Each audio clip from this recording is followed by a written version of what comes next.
Alright everybody, what's up?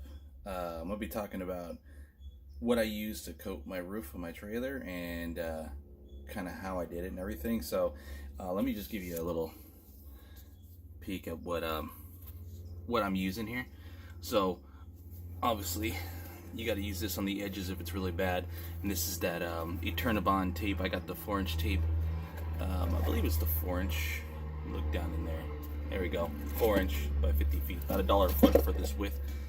And then I did the 2-part EDPM rubber roof coating system by Dicor, and use a activator for this. So I got 1/4 of the activator slash cleaner slash whatever you want to call it. Put this all around my whole trailer, put a skirt around it, and then we'll go over to the trailer itself. Let me show you. It's been a while since I actually been up there. Now I did this probably about say a month ago. Kind of just did I was supposed to go out to the desert for Easter this last weekend, but I didn't because of family priorities. Other things happening with the family right now, so that didn't work out too well. So anyway, I lined my whole trailer, went underneath my gutter there, and you want to put that box of HDX Home Depot brand plastic. It was super cheap. I forget how much it was, but it really saves you a lot of headache when you're when you're cleaning off your roof. And I'll show you. What I'll try to do is I'll try to actually plug a before picture. I took it at night only because I was painting my vents, and I should have done a full-on before and after type of deal, but I'll throw a picture up there and I'll show you what my roof looked like. Let me try to get up here with grabbing on with one hand without falling off, breaking my goddamn neck. So you can see up here the dirt that is collected, and that's just normal, obviously. Now I put another you can see right here, there's a little gap right there and just a little gap right there. Those gaps are just that top the top coating to that mastic tape or the Eternabond tape. It's that vinyl stuff, so there's no harm there. That's not gonna hurt nothing. But look at my roof. The thing looks like almost like brand new, and it's got a little bit of a texture, and all that's only because of your roller. If you want to do it where it's really smooth, you have to get a fine roller, or like one of those sponge rollers, and it won't be as texturized. But this is amazing, and this is 2 thin coats. I didn't even use that whole 2nd gallon because I just was trying to use it sparingly, to try to use 2 coats, and then I end up with a little bit left, and chances are it's going to go bad.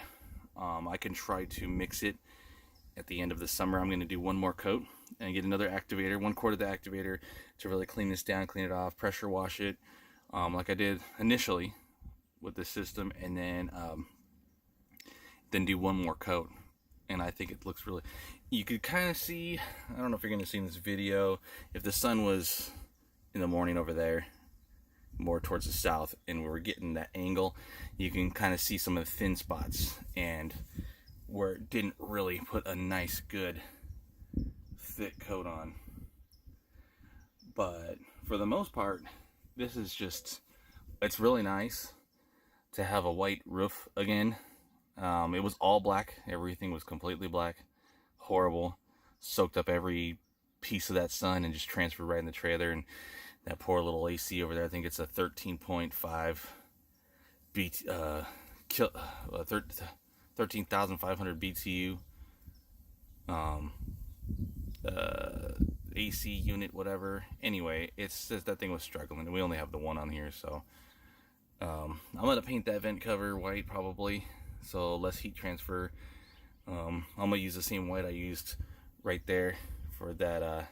That was all rusty, so I just used Rust-Oleum 2 times coat with the primer included, and yada yada. And I might even do that right there, the hood vent thing. Maybe that over there. I'm definitely going to use it here. And it comes with a primer, so it works out pretty good. But you guys can see this was damaged before. Water damage. You could see it delaminating. DLAM over here on the sidewall.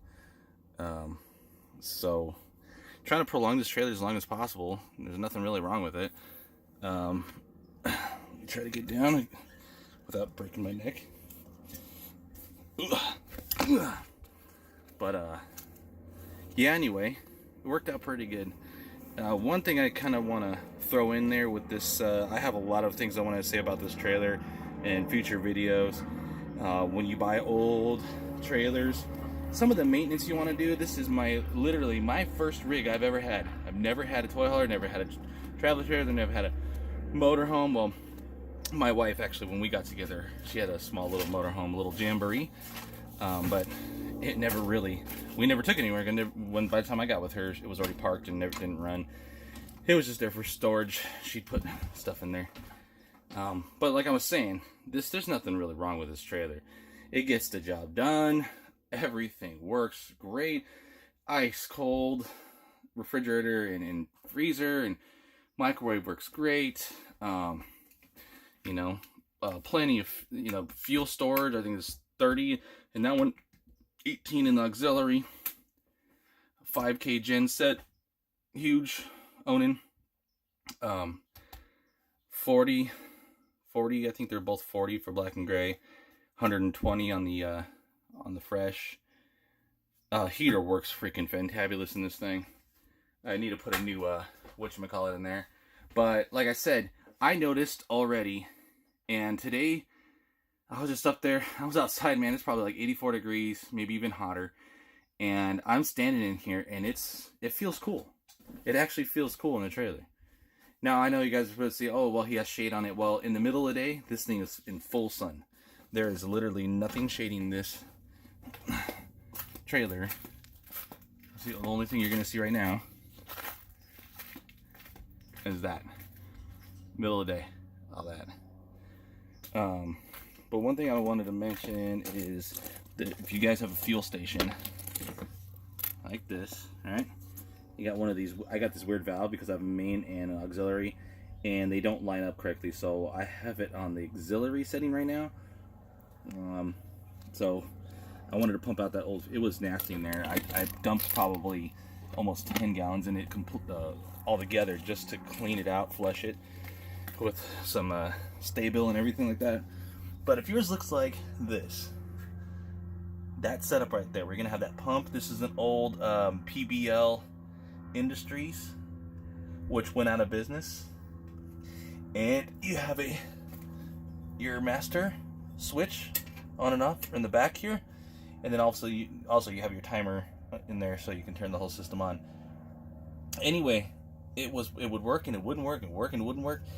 What the heck is going on? So I got home from the desert after I bought one of those little siphon dealies, and anyway, it wasn't working, and I ended up wiggling up here in the wires, and now it's working consistently. So if you have something similar to this, it's probably where they spliced in somewhere.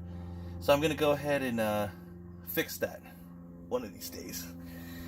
Could just be a broken wire, could be a broken splice they put somewhere, bad contact corrosion, I don't know. Anyway, there's just kind of a lot of extra stuff in this video, but I wanted to mostly talk about the roof, and I'm just really stoked. I'm telling you guys, it was black. It was chalkboard black. It was as black as the back of this fiberglass race door. I mean, I'm telling you, it was black, and it was disgusting. And you can see, let me just get out of the sun here, and the old streaks of black. That's the reason why all of this caulking and everything is black.